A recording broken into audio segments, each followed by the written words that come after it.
Alderperson King. So I guess what my real question is, based on what you've heard tonight, based on the divisiveness that you heard in our community, based on the emails that were generated to us, would you still write that blog the same way you did today? I mean, was that your intent? My intent is never to cause divisiveness, but when collaboration fails and when we're shut out of a process, then I do default to my legal training, and that's an adversarial system. And an adversarial system sometimes believe that through conflict you actually have a greater opportunity to explore the truths from 360 degrees, as is the case. This thing was getting no traction, no attention, no public discussion until such time as we were finally allowed to take the gloves off and actually talk about it, because this committee has been convened since last November.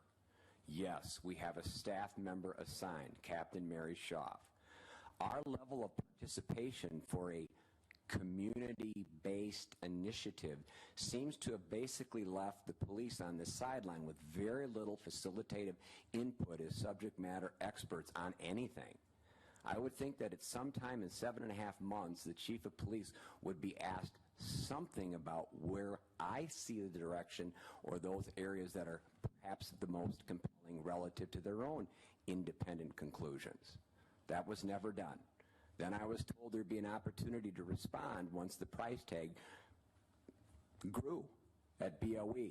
The mayor turned to me, said, "Staff, are there any questions?" Summarily, none. There's been no opportunity, and I'm not going to independently, when I'm being told, stay away, this is an independent process, we've shown for the last 7 months we don't want you to weigh in on this, it has to be autonomous of the Madison Police Chief. Well, then it makes it very difficult to come together in the same extent of that. And excuse me, can I just finish here, please? It's a little distracting. Thank you. Appreciate that. And so to that extent, I feel like we were left out on the sideline with very little input, very little in terms of what the scope or the dimensions or the direction would be. And I do think at some point, if you claim to be community-based and inclusive policing, we are still a part of the community. So to Alder King's question of the poor Fitzsimmons, I wrote it down. Hold on. I thought I already We've apologized. given your police department everything they ask for. Alder King, correction in word phrases. This is our police department. This isn't about us versus you. This is about everybody, I hope, that has a stake in public safety issues. And frankly, that's how these issues are now being dichotomized, as if this was some sort of an empire that's being defended. This is everybody's public safety issue. With respect to how the police are supported, yes, I want to draw a distinction between support which is provided for Midtown, for personnel, for public safety. You folks run for office. I don't think that's a contrary platform on which to garner votes. There is a distinction, though, for, however, how you are demonstrable in what show of support you provide your police department. So I don't like to dumb things down, but let's see how many things I could think of in the course of time since this council has had opportunities that have been squandered. Obviously, we followed the Tony Robinson, the attempt to let the community ventilate for 2 hours when, with the rules use of committee of the whole, I could have at least responded at the end of 2 hours. But no, we just took a unilateral hit and got blamed for everything and anything. After weeks of doing set demonstrations and deployments, there was a well-publicized rally for the police at the Law Enforcement Memorial. Not one of you showed up. Police Week, again, we went over that. We had a Citizen and Police Awards banquet at the Overture Center. Over half of the recipients were citizens. None of you showed up. What time was it? At 6 p.m. We have had annually oath of offices where new recruits get a chance to meet public officials. Usually the PFC comes, the mayor comes, every now and then an alder comes. We have graduations, PFC, mayor, very seldom an alder. When again, decorum, when there's been those instances when annual overtime reports are submitted, fly through the BOE, they get here, and again, there's where the decorum just went out the window.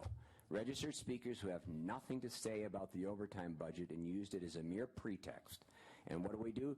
Could we at least silence their mics? Could there at least been someone who would have called order and say, where is the relevancy here when this is the subject that you said you were going to register to speak? Let's not forget, too, that many here in this room were very quick, as poor Mrs. Fitzsimmons was trying to grapple. There was a cross-pollinated letter of city and county officials who were quick after Tony Robinson's death to together jointly sign this expression of utter disbelief, mistrust, and how bad everything was with racial disparities. Obviously silent completely on police support, and thank you for doing the job you've had.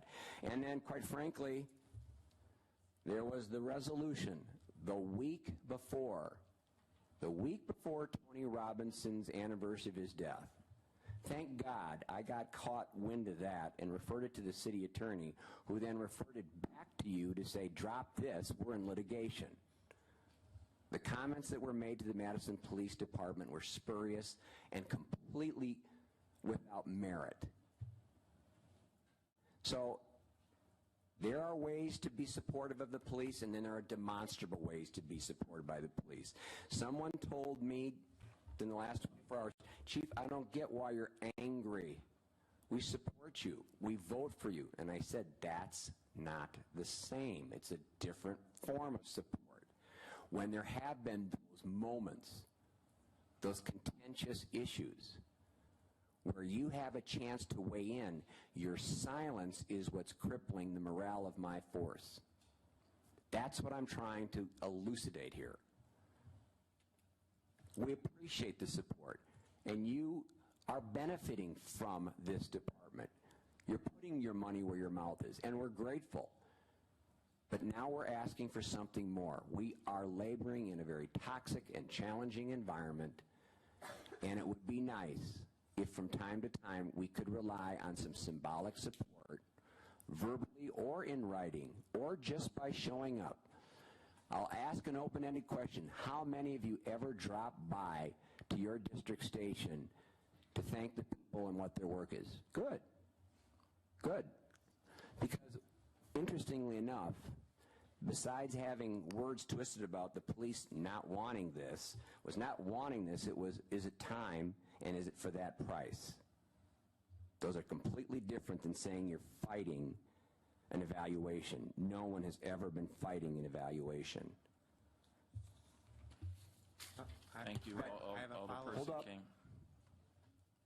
And just by way, in my blog, I don't name names. I just talk about an attitudinal mindset that I'm getting from the council and that officers feed back to me.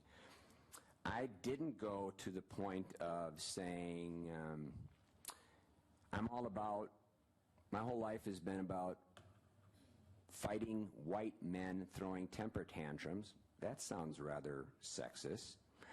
Or tone deaf to people of color.